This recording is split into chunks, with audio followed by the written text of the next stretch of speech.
Good morning and welcome to another episode of Smashy Business Daily. I'm Lubna Hamdan. And I'm Richard Fitzgerald. Who is drinking coffee for the first time ever. I gave up coffee in 2021. We talked about this before. And now I'm getting such little sleep and I just need an espresso, you know? I need to talk about this, but first I'm going to go quickly through the headlines. Hala Taxi accident happened and a Dubai passenger is claiming that she was in their taxi and it left her paralyzed. It's been raising questions about liability when it comes to ride-hailing and e-hailing companies. Next, we have the Emirates CMO hinted that the airline chose the NBA for a partnership over football because the investment was, quote unquote, a reasonable number. And then Big Macs are expensive and people are not happy. They're buying them much less. Interesting. Good stories today. Yeah, I'm drinking coffee, Lubna. But first and more importantly, happy birthday. Thank you. It's your birthday today. Oh, thanks so much. I appreciate that. So we should have cake with the coffee at breakfast. That's true. I think we'll have to have cake later. Well, we will have it later, but That's true. It's a little bit early for cake. Or is it ever too early for cake? It's never too early for cake. It makes me feel like Marie Antoinette, I think, having cake for breakfast, right? Yeah. The famous let them eat cake line. Oh, right. Was that her? I thought that was Queen Victoria. Yeah. No, this is Marie Antoinette. No, French. it's Marie Antoinette. Okay. It's not often that I get to correct you, so that was a nice Yeah. little moment. Good, you got it. You got it. I'm sure plenty of times. I'm looking forward to seeing how you are after the coffee, because this is the first time you've had coffee in how many years? No, lately, since I've traveled to the US, I've traveled to Saudi, and I'm still training, and I'm going to a few more events because it's quite active, right? And I'm just suckered back into quick espressos just to keep me going. Yeah. But it's nice having a coffee. I would like it not to be like the regular thing, but it's okay. I'm not going to overthink it. Okay, you can you can tell me about that a week after. Cool. And back to you. Week. So your birthday and my coffee are not as equal importance. So That's true. What are you celebrating tonight? Are you doing anything? I'm just celebrating with my family. We celebrate, traditionally at home every day. But you know what? Another thing that's interesting is we have some students here. Oh yeah. Gen Zers. Alpha. There's a new one. Alpha. Yeah. Right. Oh my God. There's always a new name for these generations. But they just gave a presentation about how they would do a media company. They created a media company. And they're just amazing. They're here to eat our lunches, aren't they? They really are. It's Augustus Media Academy, right? And it's been running for a week. It's the first week we did it, and from different schools within the GEMS network or group, they came in and they've been so positive all week, and they just did their presentation. They got the certificates. Yeah. And I think. They're 14, 15, 16, 17 years old or younger, and all 20 or 30 of our team clapped and were really impressed with what they presented. I think the quality that they all have in common is they're all fearless. I noticed. They just don't give a... Give a crap, yeah. They don't give care. A crap. Yeah. I don't know if we were allowed to use that word, but I guess we are. Right, so let's talk about the story that everyone is talking about. Hala Taxi. Everyone is saying it's Karim, it's the RTA, but it's actually Hala Taxi. We had a disagreement about that yesterday. So a Dubai passenger, a Dubai resident, is claiming that an accident that happened in a Hala Taxi, which is a JV between Karim and the RTA, but it is its own company, it's left her paralyzed. And it's been raising questions about company liability when it comes to ride-hailing companies and e-hailing companies like Hala Taxi. What do you think? I'll tell you first from the legal perspective, because we did ask legal experts, right? Mind you, we don't know the details of the police report. We don't know who the liable party is. We just know that she has been claiming that it took place in a Hala Taxi cab. None of the companies have commented back. We have reached out for requests for comments. They have not commented back. She used to be an Emirates cabin crew. We know that she now works for Emirates. Emirates don't want to talk about that. Why, I don't know, because as you mentioned, it's actually a great story that they've given her a job, even though despite her disability. Now, legally, when it comes to liability, a legal expert told us that from a traffic law perspective, the car driver is responsible. But from a contractual perspective, Karim, the RTA, and Hala Taxi are responsible because the contract is with them. They cannot waive their liability. Another expert said she easily could have gotten 1 million dirhams in damages. What do you think? Yeah, well, first of all, like the lady published about this, happened a year ago or so, and she's published this in the last week or so, and it's blown up on social media. Yeah. And Kitty on the Wheels is her handle if you want to check it out on Instagram. Yeah, Daria, first name. And, she's done it in a way where, Karim are mentioned, right? And I think sometimes people jump on this and sometimes people sort of think it's a Dubai issue or a problem, right? First of all, it's tragic what happened, right? Like, it's, young people from around the world come to this city to fulfill their hopes and dreams. And there's some, clearly she's a fun-loving person from what she posted, and she's an enthusiastic person. And even how she's bounced back already and to be back in the workplace, like, it's really commendable. And, I hope that she can overcome the difficulties as much as possible. But it's really tragic what's happened. And accidents, unfortunately on the roads, it's not something all the technology in the world has fixed yet, right? Yeah. People die regularly and tragic happen regularly. So it's really tragic, and I think at the bigger picture is let's try and fix that problem with self-driving, or I don't know, let's try and less people to have accidents. And then, sometimes when this stuff comes up, Lumna, so leaving that specific story aside for a second, whenever I hear about like stories like this with Karim or captains or gig economy and things like that, and where the libel accounts, people seem to say that, it's because people aren't treated well in Dubai. And I'm kind of like, hang on, if you look at the regulation in Silicon Valley and you look at all the court cases in California over the years, it's a huge global legal issue. The gig workers, where is the responsibility? If you're not a full-time employee, if you're not employed by Uber or whoever, or DoorDash, then where's the responsibility, right? Exactly. And the Ubers don't want the responsibility.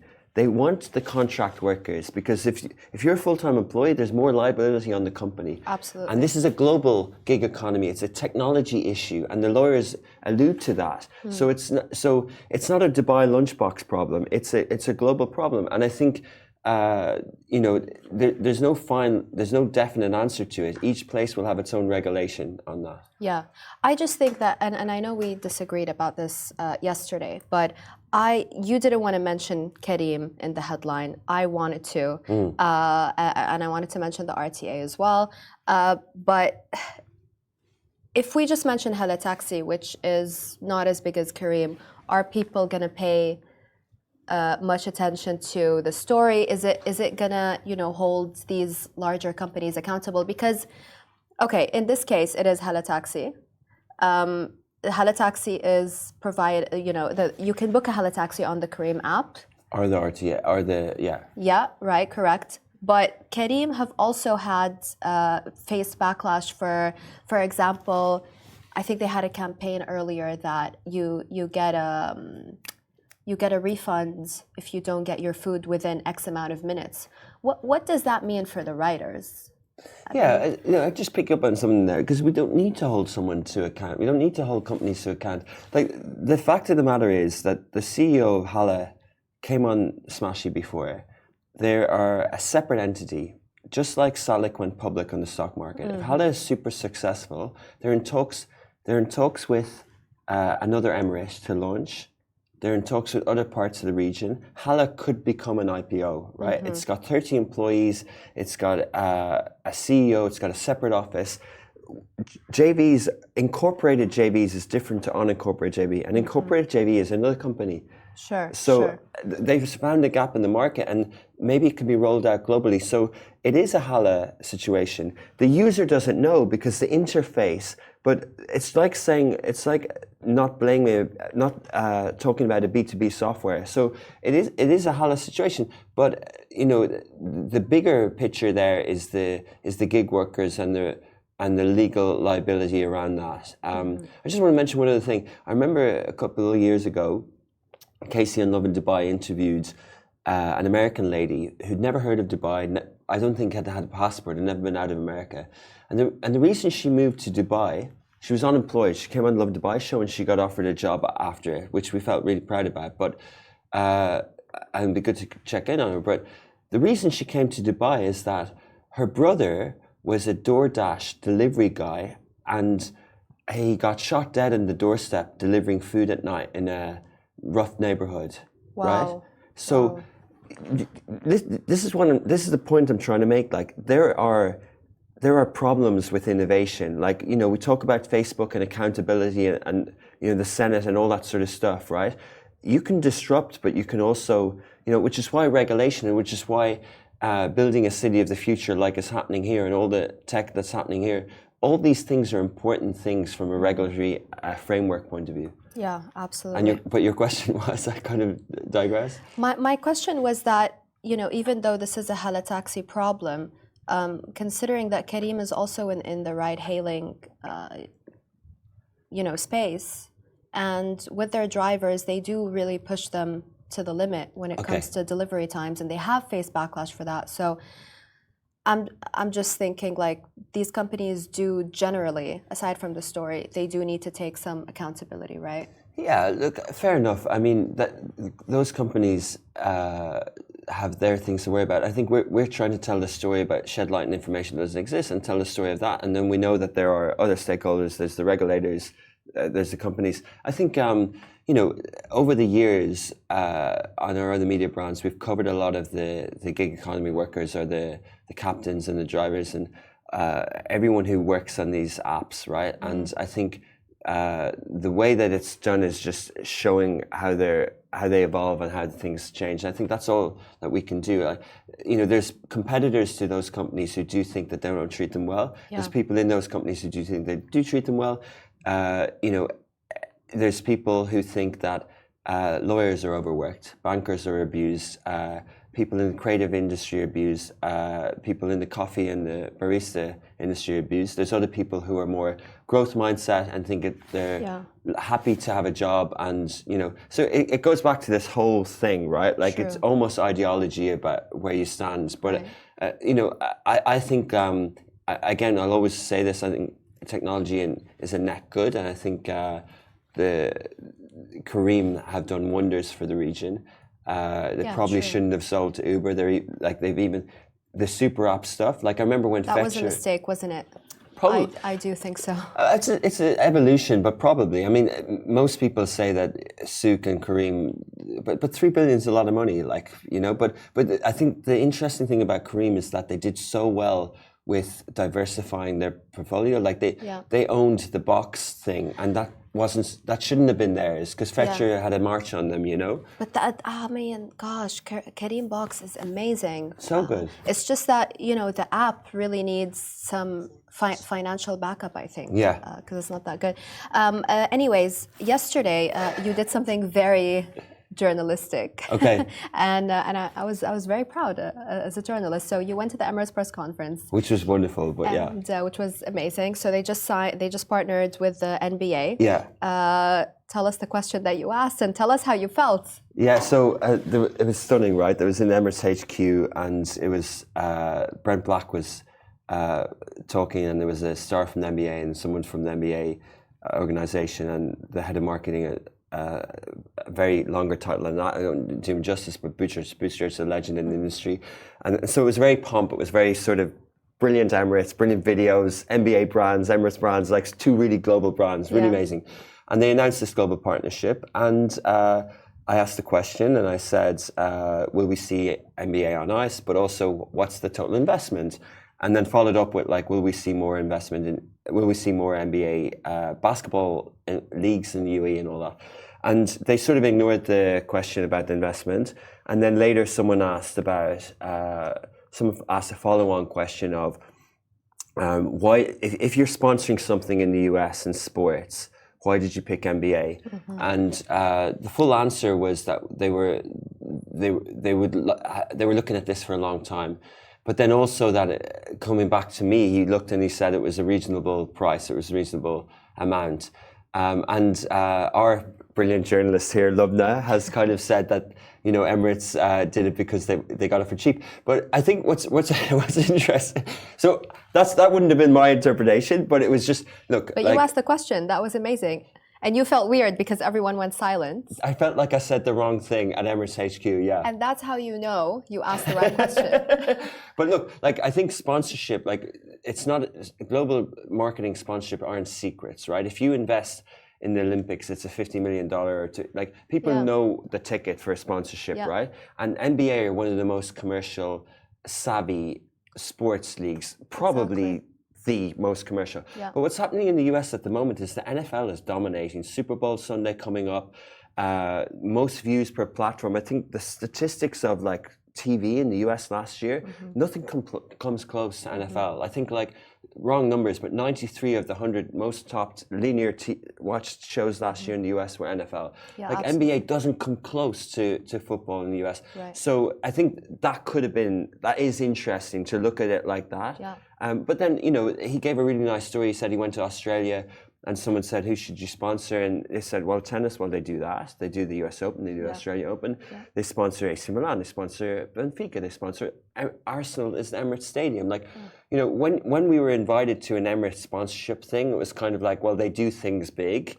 So what's it going to be? And was it going to be, you know, there's a lot of talk in the US right now, we're probably running over, but they've just announced the stadiums for the 2026 World Cup. And all the stadiums like the MetLife and everything like that, right? So Emirates, like, what are they going to sponsor? Do they sponsor a team, a stadium? And they've gone for the whole league, which is, interesting. I think it's brilliant. And I'm happy for you to go with this angle, and that's cool. But I just think, like, I was sitting there, like, and probably brainwashed, but like I was just so proud. I was so proud that, like, because I know how hard it is to do business with NBA, and to get to invest in a commercial thing. Like if Emirates, you know, people want to catch Emirates, and now they've just flown away again. Lovely pun, but like they've just kind of went to America's prime asset, and sports in America is so commercial and so huge. So kudos to Emirates. Kudos to them. You can't. You know what? People love to hate on companies that succeed here in the region. You know, especially publications like The Guardian. They always have something bad to say. So no, you can't help but feel proud, right? I'm gonna say one last story, and then we're gonna introduce our guest. We have an interview. We have a really interesting guest after this. But I remember when Mike Tyson came over to Dubai a couple of years back, and there was a press conference. And just going back to your story about, I felt like I said the wrong thing. Mike Tyson at the time, I was supposed to interview him, and his PR person told me by mistake that he's refusing interviews with female reporters. And he was coming to Dubai at the time to open some kind of gym that obviously never opened, which happens a lot with athletes. They come here, they make these huge announcements, the deal doesn't follow through. But I remember I asked the question, I said, why are you refusing interviews with female reporters? And Chris Fade was the MC at the time, and he just kind of snatched the mic from my hand, and we had a little row about it. But yeah, everyone went silent, and you know, I left as soon as the press conference ended. But it was, Chris and I are friends now, it's fine. But welcome to the world of journalism and how journalists feel like the outsiders all the time. Yeah. No, I think you're the pro here. I'm doing my best to help. But No, it was great of you to ask that question. Anyways, next up we've got Alex Mubert. He's the co-founder of creative studio Delivered, multimedia that work for results. But what does that mean? We're about to find out.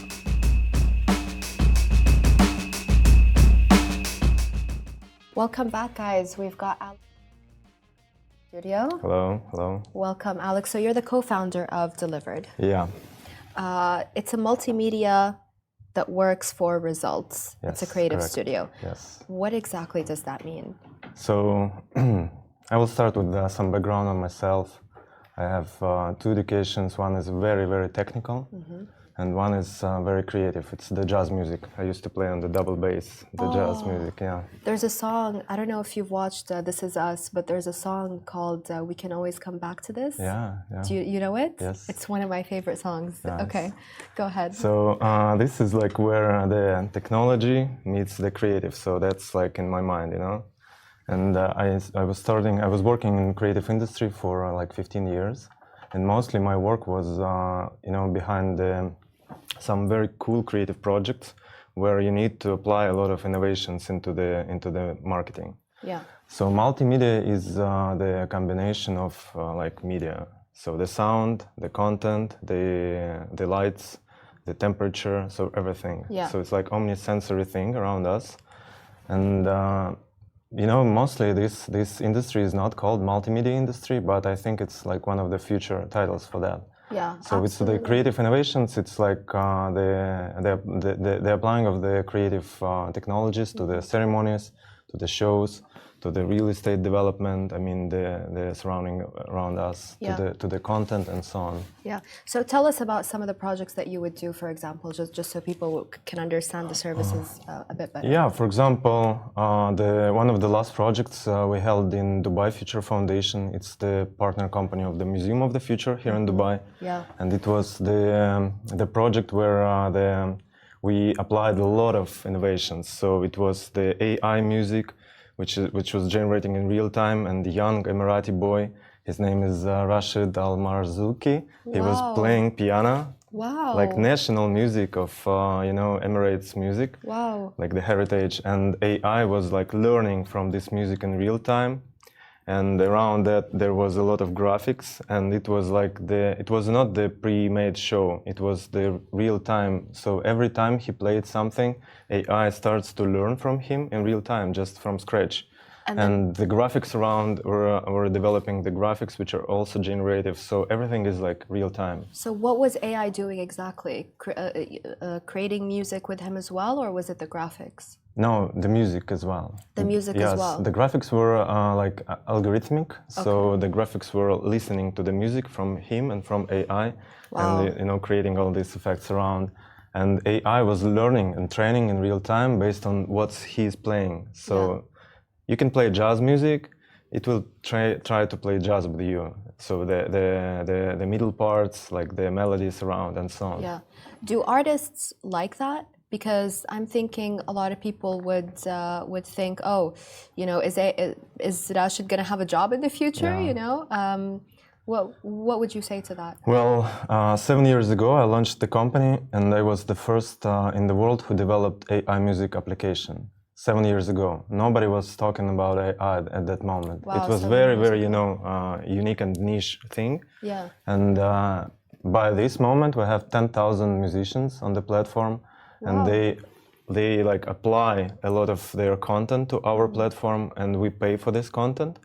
And the end users, they will get the like real cool content, because the music is generated like according to the content that was applied by very famous and cool musicians from Berlin, from US, and so on. So musicians should be the part of this movement, and they should be compensated for that, and the whole industry should work like on the both sides, musicians and the AI technologies. I like your take on that, because it's kind of like when the internet came along, and social media. Let's say that the internet is way back now, but when social media came along, you can either embrace it as a journalist, which is what we're doing here at Smashy and at Lovin, and Augustus Media is providing news through social media, right? It was hard for me to accept that when I first joined, because I am a print journalist and online journalist second.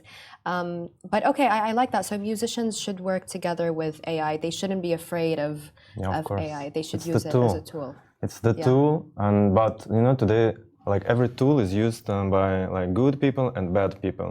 Same as like nuclear, for example, technology. It could be used like in both ways. Yeah. So at the moment, some companies, like the big companies, I don't want to say the names, but they use the content which is. You'll tell me their names later. Yeah. After the show. Yes, this content is copyright protected. Even the journalist content, for example, it's copyright protected usually.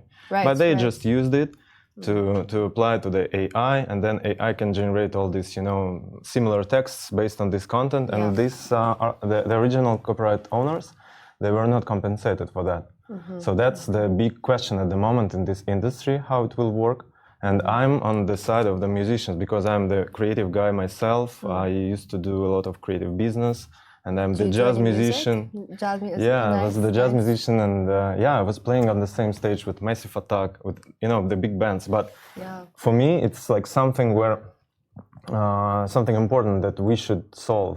And on my side, we are always on the side of the musicians, because you can have a lot of end clients, but if you have no creators, the content will be bad and they will not buy it. Yeah. But if you have a lot of cool musicians and they like love your product and they love your approach, Yeah. you will always sell their content True. to the end users. Tell me a little bit about the business model. So is it subscription based? How do you make money? So for Delivered, Yes. for Delivered, we are like the agency at the moment. But at the same time, we're building the new business, like based on the immersive spaces. Okay. So it's like the space where you can, look for the cool content, for the shows. It's like the content is generating around you. It's like the mapping rooms, the rooms with the screens, with the mirrors, and so on. So it's like immersive experience rooms. And this will be the business based on the franchise. And the second part is the agency business. So you will create the content, but you won't provide the spaces, or will you provide both the spaces and the content? We provide the technology, technical supervision, and the content. For events and companies and... Yeah, at the moment for events, but we see the big like business model by building these immersive spaces in the malls, in the cinema theaters. Right. So yeah. Right. Okay, interesting. I have a question for you, because there was that kind of experience with Van Gogh. Van Gogh's art, sorry, not him himself. I wish he was still alive. What a legend. But it was there in the Dubai Mall, and they shut it down. We don't know the reason. We don't know if there were enough people that were interested. Do you think people would be interested? How is the demand for that? It's the demand for technology is based on the content. Van Gogh is like, it's okay, but imagine... It's okay. I mean, he's very, famous artist and so on, but, mostly the people are demanding Spider-Man, not Van Gogh. Right. Just imagine this room, which is filled by Spider-Man, and you can go on, so there will be a lot of people there. So that's why we should focus... I mean, I think that 25% should be for the digital artists, for the famous artists, like for the art content, artistic content, very creative content. And 75% of this time should be spent on the popular things, on the popular franchises, like IPs, and something, about the space, about the nature, about the famous, not famous, fantasy worlds, and so on. Which is more, maybe for anime people. or something like that as well. Anime is amazing, and we are dreaming to build one room which is like anime-based. Yeah, nice. Okay, very cool. What are your expectations for the business? You mean? Like, what are your expectations in terms of, what are your goals for this year? Yeah, for this year we have some revenue-based goals, and we want to launch the first this like immersive space. And the first one will be launched on Bali, in this amazing island in Indonesia. In Bali, okay, not in Dubai. Not in Dubai. But you are based in Dubai. We are based in Dubai and in Indonesia, so we have like 2 locations at the moment. Nice. I'm really jealous that you're based in Bali. Yeah. How nice. One of my friends lives there, and I just live my life vicariously through her. Okay, so you're opening the first studio this year. No, it will be the outdoor immersive jungle. So it's like 5,000 square meters.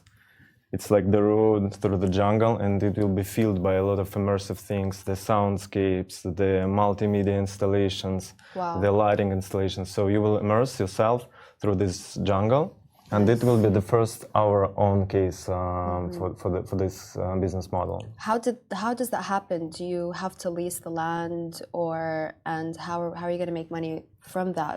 By like ticket prices from people, or will it be only for events that companies can book? Will it be both? Yeah, that's the very cool story, because the location will be based in the city which is called Nuano, and this city is the private city. So today like everything happens, and there are a lot of these utopia things, and one of our investor actually in the company, he's building the city in Indonesia. the city for creators. It's called Noana. So it's the city for the creative people. There will be in the future there will be the university for creative studies like the digital fashion, digital architecture, and so on. Nice. And at the moment they have several objects there already built, and we build like three. At the moment we're building three of them. 2 media sculptures. It's the huge landmarks with a lot of technologies around. Very and cool. One this Ecopath. It's called Ecopath. It's the multimedia park. So we are happy to work with him on these amazing projects. And so how, will it be tickets? Will it be private? You said it's a private space. It's a private city, sorry. No, it's not private. It's it will have, so they aim to have 5 million visitors per year. Okay. And privately owned, you mean? Sorry. Yeah, okay, privately I owned, yeah, and okay. 10,000 of residents. Okay. And it's like on their turn, so either they will make the tickets and they will get the money from them, or it will be free, or it will be for the residents. Right. So it depends on the business model. They're always trying to find the good business model which is like suitable for these creative minds. Right, sure. Okay, what about in Dubai? Are you in talks with anyone to do something like that? Are you thinking of? Yeah, of course. We have some good conversations and negotiations. We also work a lot with Saudi. So for the because I'm thinking NEOM would be the perfect place for that. But our part is mostly on right before the construction, right after the design stage. So we should be on the design stage to start the construction. Sure. And NEOM, for example, is not like, it's way from construction. It's like the concepts at the moment. Right. But yeah, we would love to work with them.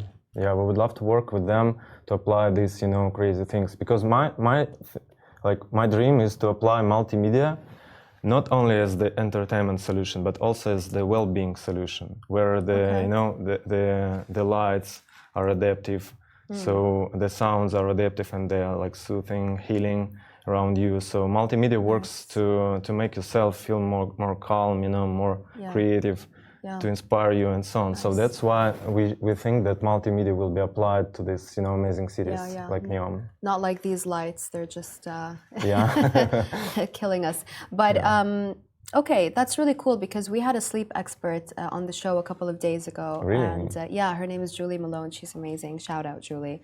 And she was explaining how much light really affects your sleep. Yeah. So that's a really interesting angle, the well-being part of it. But we're running a bit short on time. But just one last question. You mentioned revenue before. Yeah. Any expectations for revenue? I mean, how much are you looking to make? This year? This year, yeah. The plan is $8 million. $8 million this year. Okay, interesting. And the company is how old? The company is 1 year old. 1 year this old. One, but the expertise is very high because my co-founder, she's in this industry maybe like 15 years. I'm in the creative industry also like around 15 years. So we started like not from scratch. We started from our own expertise and just launched the company, and we got a lot of attention. How much revenue? I'm going to push you a little bit, but if you're not comfortable, it's okay. How much did you make last year? Yeah, 2 million. 2 million. Yeah. Okay. Around 2 million. Yeah. Yeah. Well, I mean, look, there's so much opportunity. It's an amazing concept, and I'm really excited to Thank see. You so much. And hopefully I'll go to Bali soon for vacation. You will visit these installations. You will be impressed. When is it launching? The city will be launched within this year. The installations are already launched. It's one of them, so you can visit and look at that. Nice. So it's the installation which is made with the famous U.S. artist Daniel Popper. It's like the two huge faces with mapping around, so it's like amazing. Very cool. I can already see all the fashion brands running to that, and you know how they all just went to Saudi. I feel like this, having an immersive experience like that, would be really cool. Cool. Thanks so much, Alex. Thanks for having me. Really interesting. Thank you so much. Guys, subscribe to Smashy TV, our streaming service, or if you prefer to listen to us on audio, get us wherever you get your podcasts, Anghami, Apple, Spotify, and follow us on all social media, and we'll see you tomorrow morning. Thank you.